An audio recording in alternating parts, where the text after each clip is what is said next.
Sauce TV ప్రేక్షకులకు శుభాశీస్సులు. కుజదోషం ఇది వివాహం కానటువంటి వారికి స్త్రీలైనా పురుషులైనా ఈ కుజదోషము అనేటటువంటిది భయప్రాంతుల్ని చేస్తుంది. కుజదోషమున్నటువంటి వారికి వివాహం కాదని, ఆలస్యం అవుతుందని ఇలాంటి విషయాలు మనం చాలా జ్యోతిషాస్త్రపరంగా మనం వింటుంటాం. నివారణ లేకుండా ఏదీ లేదు. ప్రతి దుఃఖానికి ఆ దుఃఖాన్ని ఎదుర్కొనేటటువంటి ఒక బాణం ఉండే తీరుతుంది. ఒక సమస్య ఉంది, ఆ సమస్య పరిష్కారానికి మార్గం ఉంటేనే సమస్య అనేది తలెత్తుతుంది, లేకపోతే సమస్యే రాదు.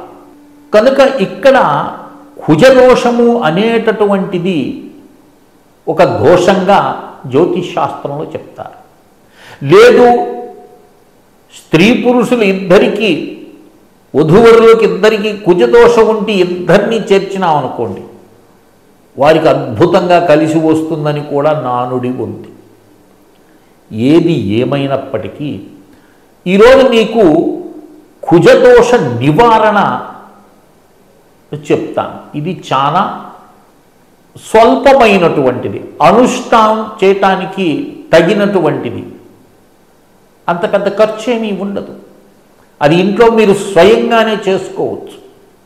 నా అనుభవంలో నేను అనేక మంది చేత చేపించినాను. దివ్యంగా వారికి వివాహాలైని, వారు చక్కగా విదేశాల్లో కూడా ఉంటున్నారు. ఎలా చెయ్యాలి అని అంటే, ఇది ప్రతిరోజు కూడా వచ్చేటటువంటి కుజహోరం. ఒకసారి మీరు పండితుల్ని, అంటే పంచాంగం చూసేటటువంటి వారిని మీరు సంప్రదిస్తే వారు మీకు ఏ రోజు కుజహోరం ఉంటుందో వాళ్ళు చెప్తారు. ఏ రోజులో ఏ సమయంలో కుజహోరం ఉందనేది వారు చెప్తారు. దాన్ని గ్రహించి మీరు ఒక 18 రోజులే, ఇది ఎన్నో రోజులు కాదు, ఒక 18 రోజులు రోజుకి 3 సార్లు చొప్పున అష్టోత్తరం, అంటే కుజగ్రహ అష్టోత్తర శతనామావళి ఉంది. ఈ శతనామావళిని శ్రద్ధగా కూర్చొని, దైవస్థానంలో కూర్చొని ఆ కుజుని యొక్క అష్టోత్తర శతనామావళిని మనసారా మీరు ఉచ్చారణ చేయండి, పఠించండి. రోజుకు 3 సార్లు. నాకు తెలిసి పగల్లో 2 సార్లు, రాత్రిపూట ఒకసారి వస్తుందనుకుంటా, వస్తుంది ఆ కుజహోరంలో. అలా చేసిన వెంటనే ఏం చేయాలంటే, తల్లి పాదాలను నమస్కారం చేసుకోవాలి. తల్లి పాదాలకు నమస్కారం చేసుకొని తల్లి ద్వారా ఆశీర్వచనం తీసుకోవాలి. ఎందుకంటే తల్లి యొక్క పాదాల చెంతనే స్వర్గం ఉందంటుంది. మాకా చరణోం మే జన్నత్ హై.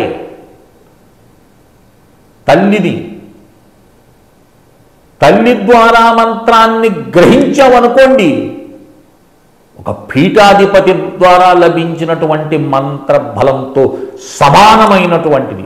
తల్లి కానీ మంత్రోపదేశం కానీ పిల్లలకు కానీ చేస్తే,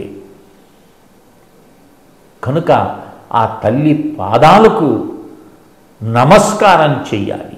3 సార్లు ఇలా 18 రోజులు చేయాలి.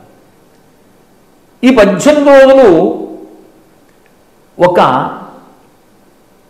ప్రమిద, రాగి ప్రమిద అయితే మంచిది, లేదు దొరకలేదు, మట్టి ప్రమిదను తీసుకొని అందులో నూనె పూసి, నువ్వుల నూనె స్వచ్ఛమైంది లేదా గోఘృతమైనా సరే, ఆవు నెయ్యి పోసి 3 ఒత్తులు వేయండి. ఈ 3 ఒత్తులు కూడా విడివిడిగా ఎలుగుతుండాలి జ్యోతి. అర్థమవుతుంది కదా? 3 కలిపి ఒకే జ్యోతి కాదు, ప్రమిదలో 3 ఒత్తులు వేరువేరుగా ఉండి 3 ఒత్తులు వెలిగించి దక్షిణం వైపుకు పెట్టాలి. దీపం పెట్టి నమస్కారం చేసుకొని ఈ యొక్క కుజ అష్టోత్తర శతనామావళి ఒక్కసారి పారాయణం చేసి తల్లికి నమస్కారం చేసుకోవడం. ఇలా 18 రోజులు మీరు కానీ చేసినట్లయితే మీ యొక్క సమస్యలన్నీ కుజగ్రహ దోషం పోతుంది. చేయలేరా? చేస్తారు కదా. అలాగే ఈ 3 ఒత్తులు వేసి మనం వెలిగించేదే దక్షిణ దిశగా. అప్పుడు కుజగ్రహ మంత్రం ఉంది.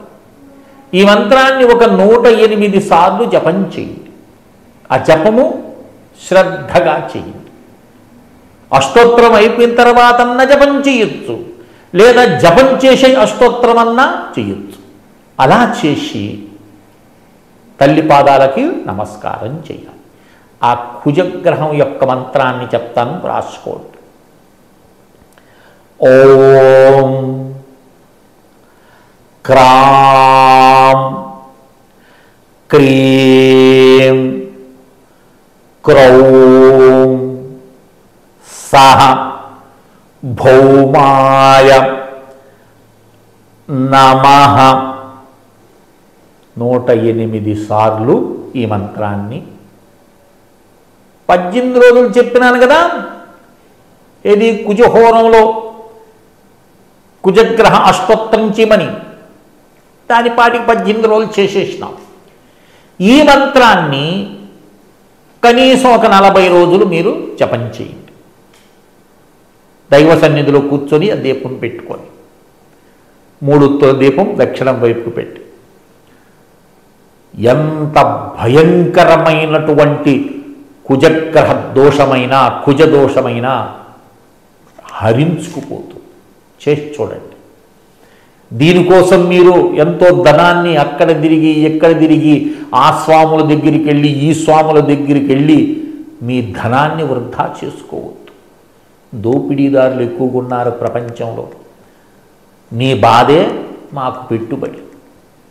నువ్వు బాధపడుతున్నావంటే మేము సంతోషిస్తాం, ఎందుకంటే మా దగ్గరికి వచ్చి మీరు ఏదో ఒక పరిహారం అర్థిస్తారు కనుక ఇంట్లోనే స్వయంగా ఈ యొక్క ప్రక్రియ చేసుకొని కుజదోష నివృత్తి చేసుకొని ఆనందంతో నచ్చిన వాడితో వివాహం చేసుకొని ఆనందంగా గడుపుతారని ఆశిస్తూ శ్రీ విద్యోపాసకులు శ్రీమండే లక్ష్మీ నరసింహారావు లోకా సమస్తా సుఖినో భవంతు. ఓం తత్సత్. ఓం తత్సత్. ఓం తత్సత్.